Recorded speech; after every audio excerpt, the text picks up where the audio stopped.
Good morning, everyone. Many greetings from the city of Monterey. Many greetings from our city staff to you and your family.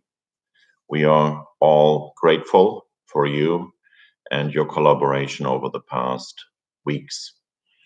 I think I can state that together so far we have met the moment. The curve is flattening and it looks like all our measures are working. Social distancing works.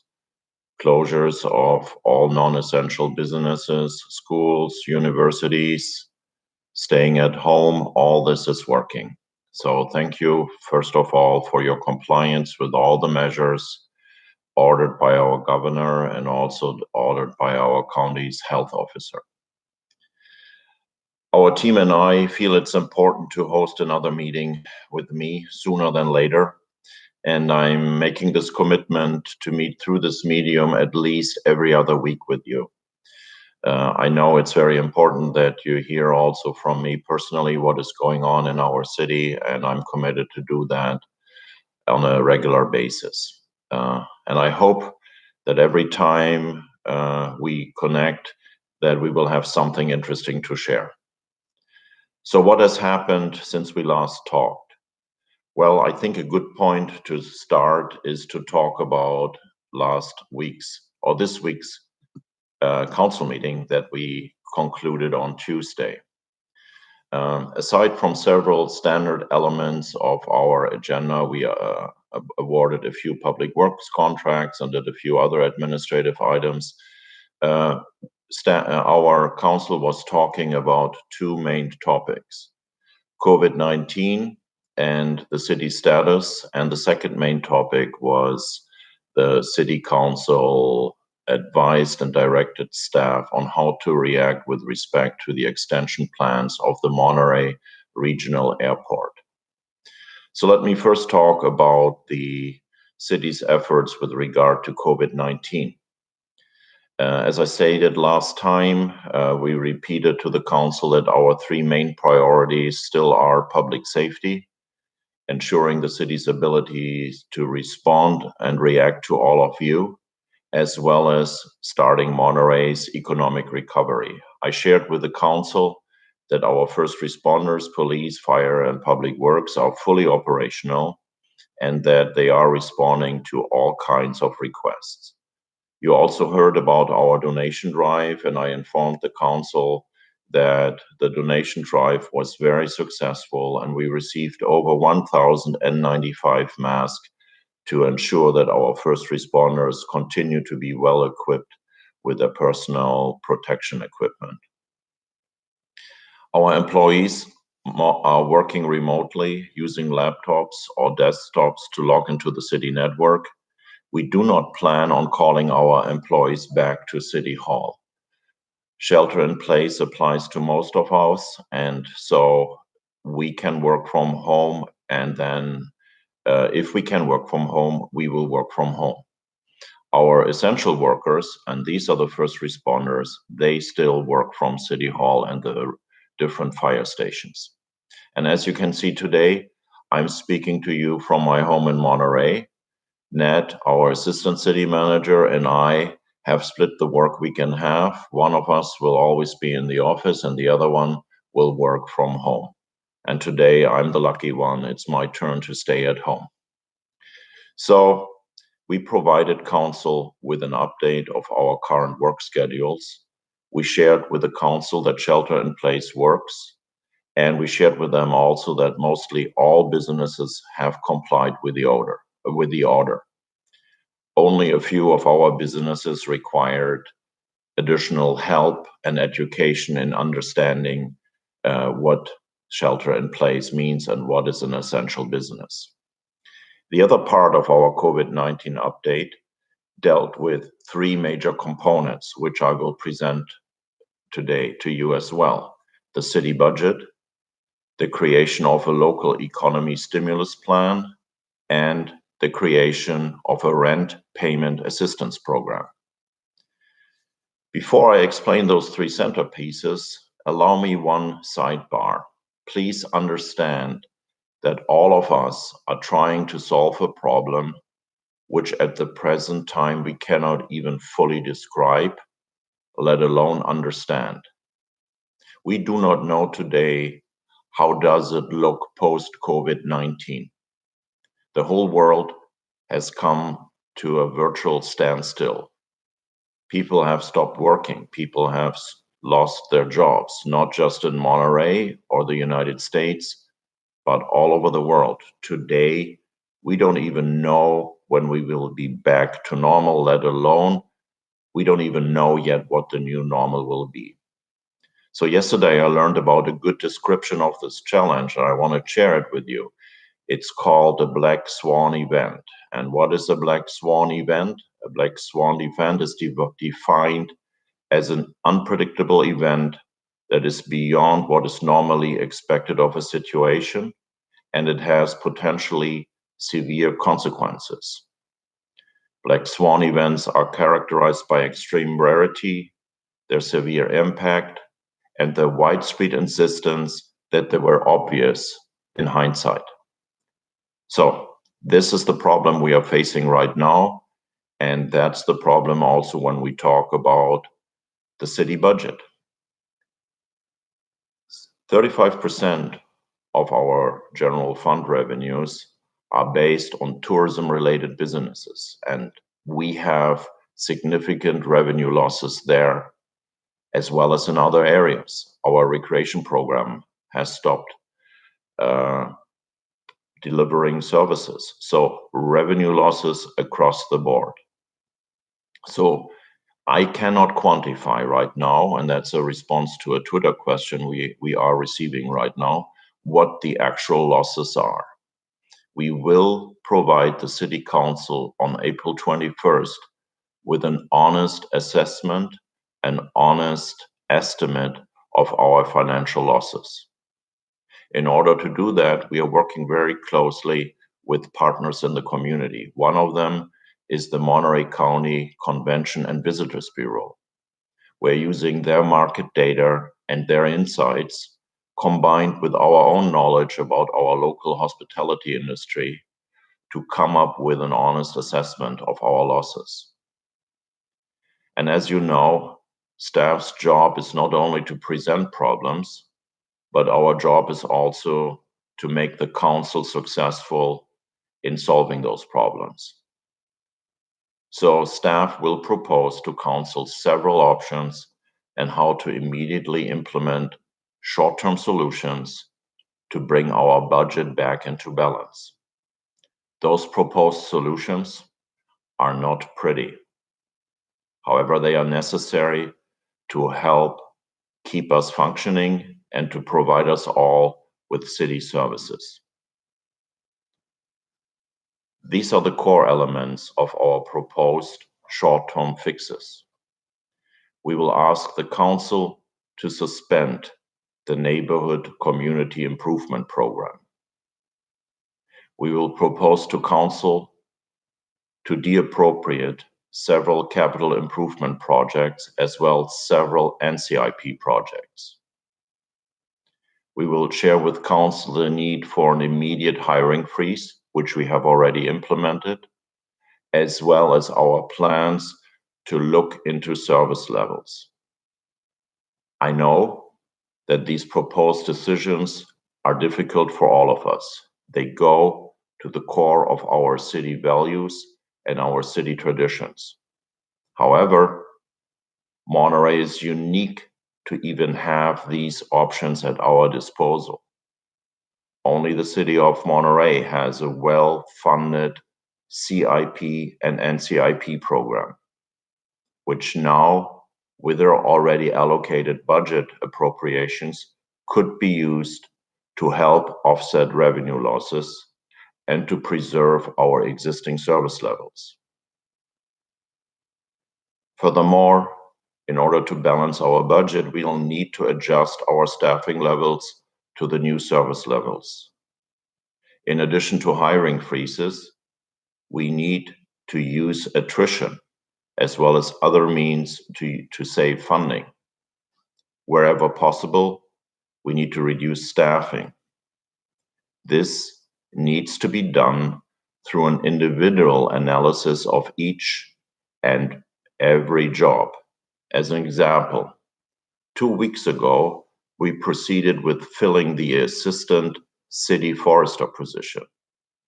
As all of you know, we need to have a city forester and we need to have an assistant city forester to manage our urban forests and, more importantly, our green belts. The next fire season is just around the corner, and we cannot afford to reduce staff in that particular division. This example highlights the many difficult decisions we all have to make today in order to provide services tomorrow. Again, on April 21st, we will present the Council with an estimate of the revenue losses and with a detailed list of suggested measures. Also 2 days ago, we presented the Council with the concept of funding a local economy stimulus plan. The idea is based on the following.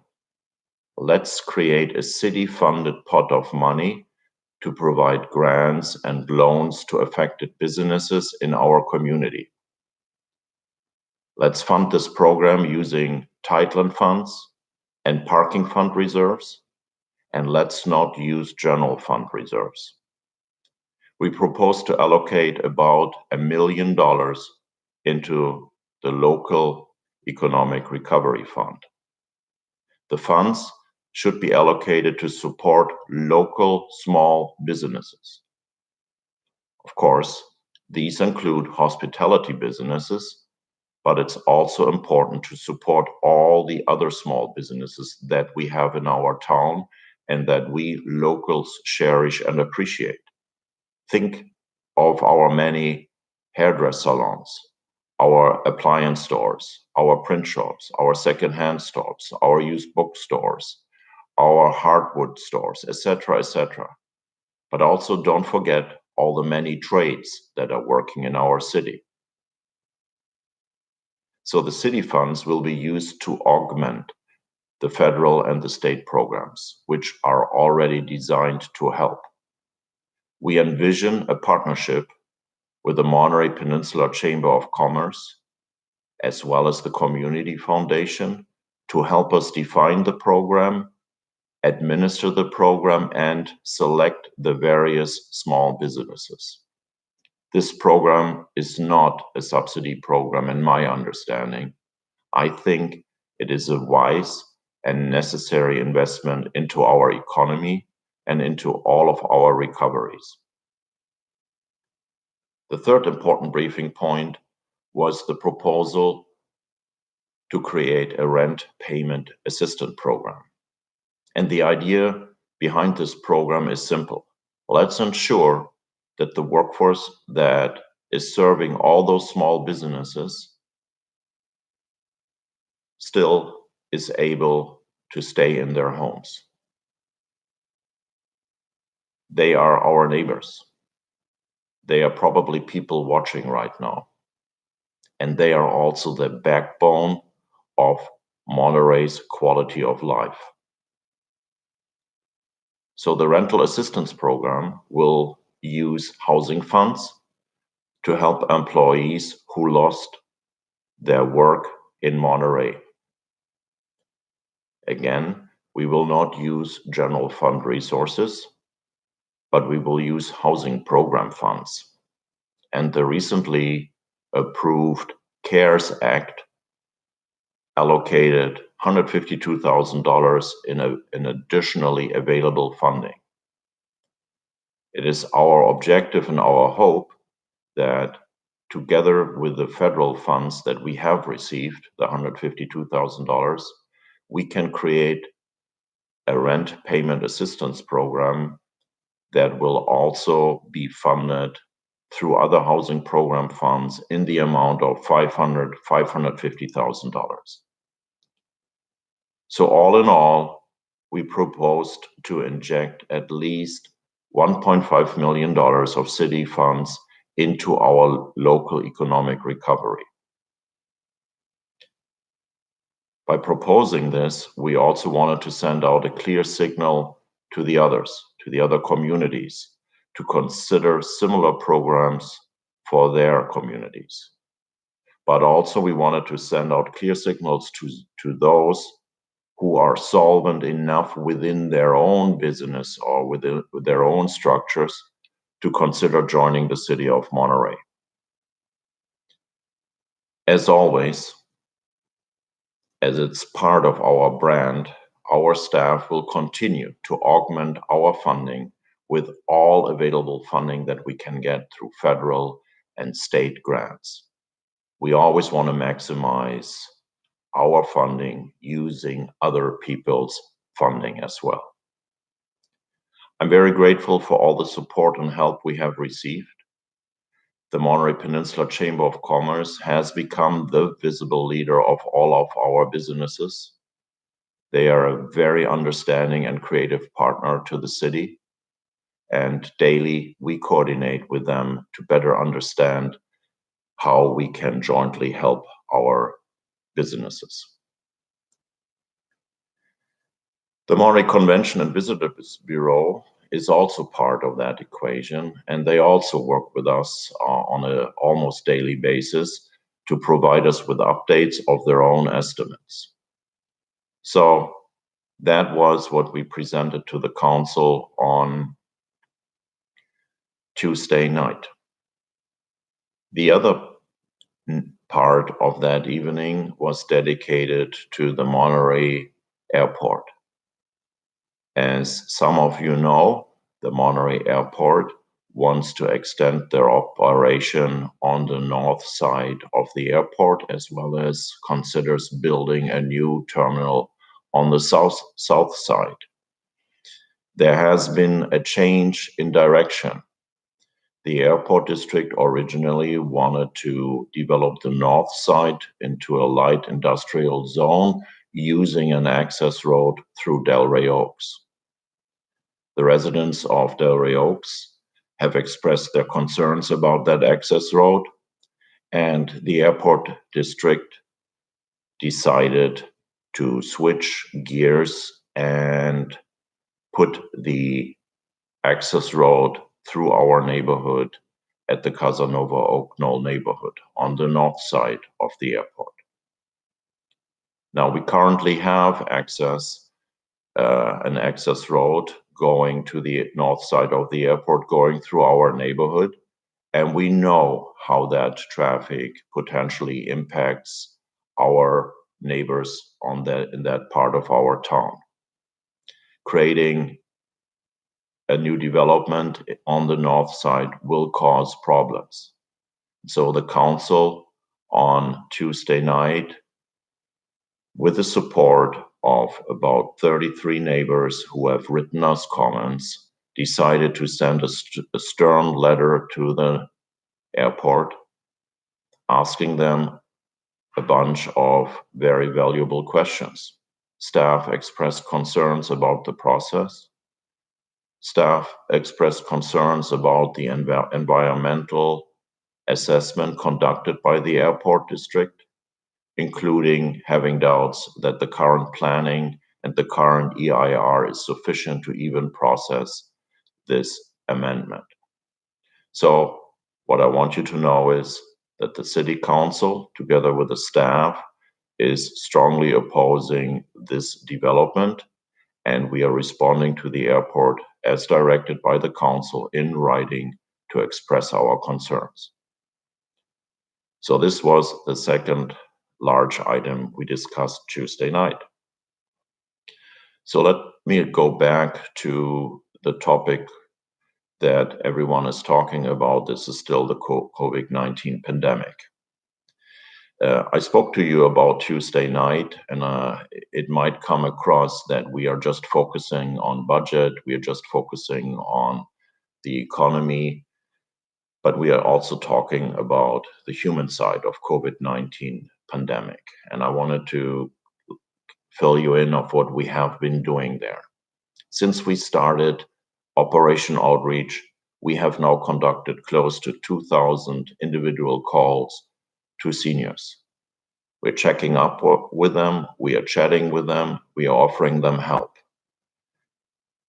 The questions we sometimes receive is people are asking us, how can I get groceries to my home? How do I get medication? What does this rent deferral program mean? And we always, on every single case, try to close the loop.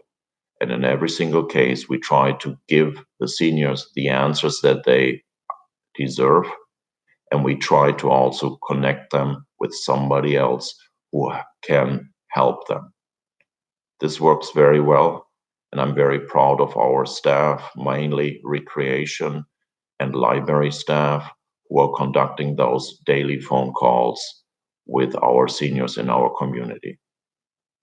Also, our library has started many new programs which are designed to be accessible through the almighty internet. ZipBooks is a program funded by the California State Library that allows library card holders to request a book or a book on CD to be mailed directly to your home. There is no fee for this service.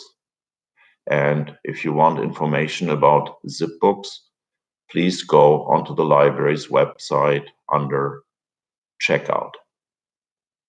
Also, we have two instructors, Gina Puccinelli and her dog Buddy, will perform live chair yoga on Thursdays at 2 o'clock and on Fridays at 8 a.m.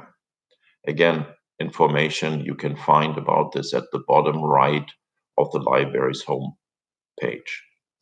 Our library staff continues to answer phone calls and respond to emails 24/7, and you may reach staff by calling 646-3933 if you have questions. Likewise, our sports center is offering a variety of fitness classes you can do at home and when you're ready at your time and place of choosing. And let me tell you that we are constantly planning and implementing many additional interactive opportunities to do something, to learn something, or to just get distracted from the day-to-day routine and sheltering in place. And now at the end of this edition of Mornings with the Manager today, I'm asking you all to provide us with your thoughts and ideas.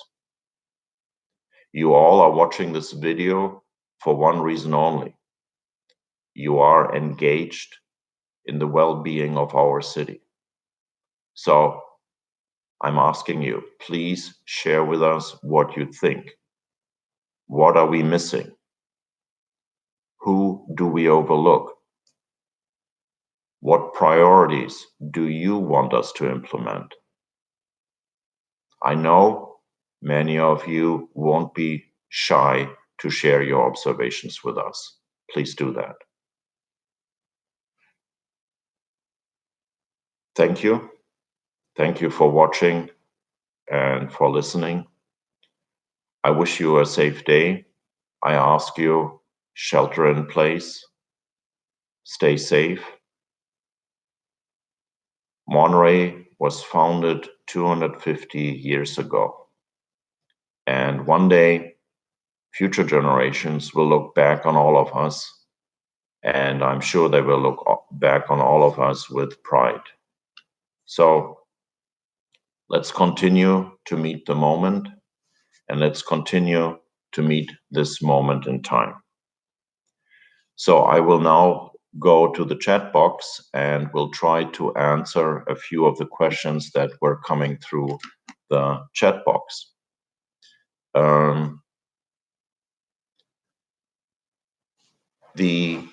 The Monterey County question with respect to the fairgrounds, I cannot answer that right now. The Monterey County Health Department is responsible for issues that are affecting county-wide measures, and the Monterey County and the state of California have looked into options and how they are housing additional folks that need housing, including homeless folks.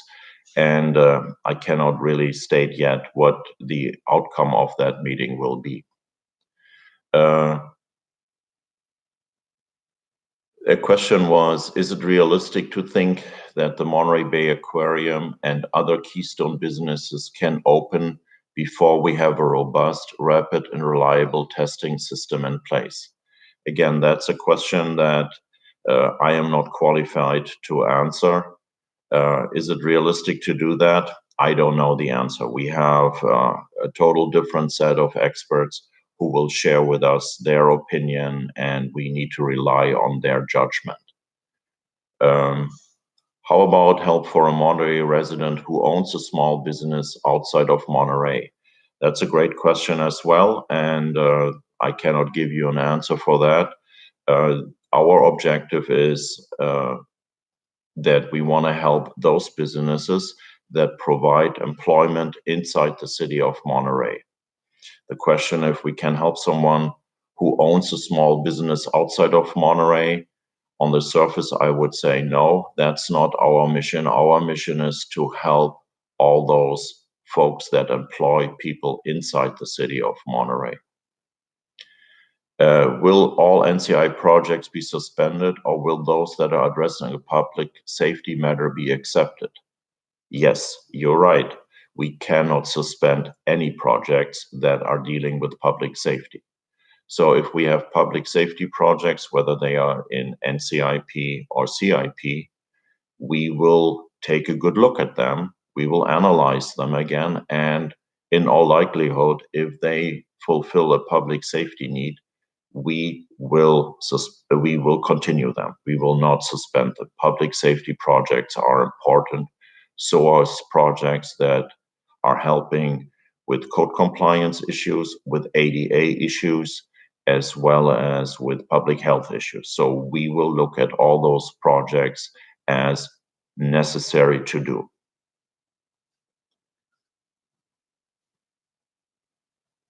Thank you for the nice comments that some people gave us about Operation Outreach and helping the seniors. We appreciate that. It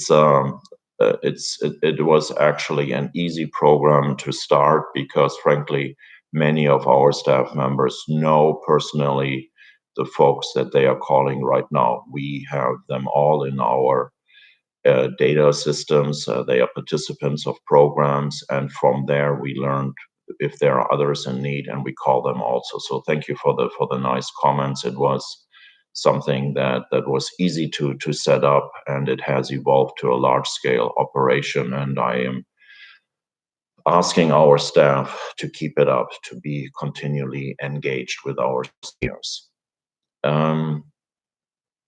If renters need assistance, who will they contact? This is an excellent question.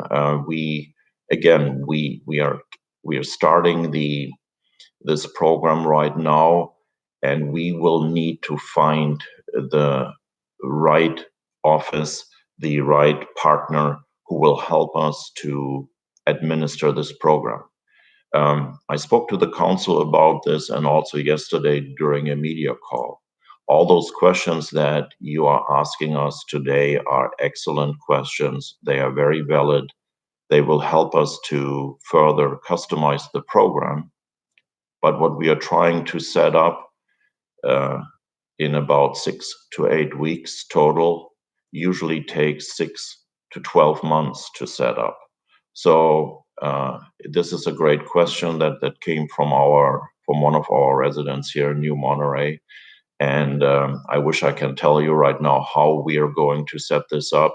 But with respect to the rental assistance program, I don't think this is a very difficult setup because those programs are already in place and they are managed through other agencies. And we will just try to see if we can piggyback with those agencies or if we can just take their program elements and somehow administers ourselves. So please, some of the answers we cannot give you, but we will find the answers very, very soon.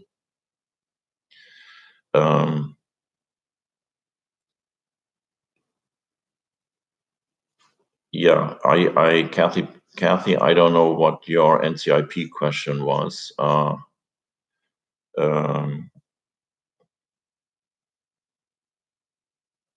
So this kind of concludes the questions. I think I answered them as much as I can. I also look quickly here on, yeah, that's all that I received so far. It's 30 minutes now in, and I appreciate you listening to us. Don't forget what I said at the very end. Monterey was founded on June 3rd, 1770.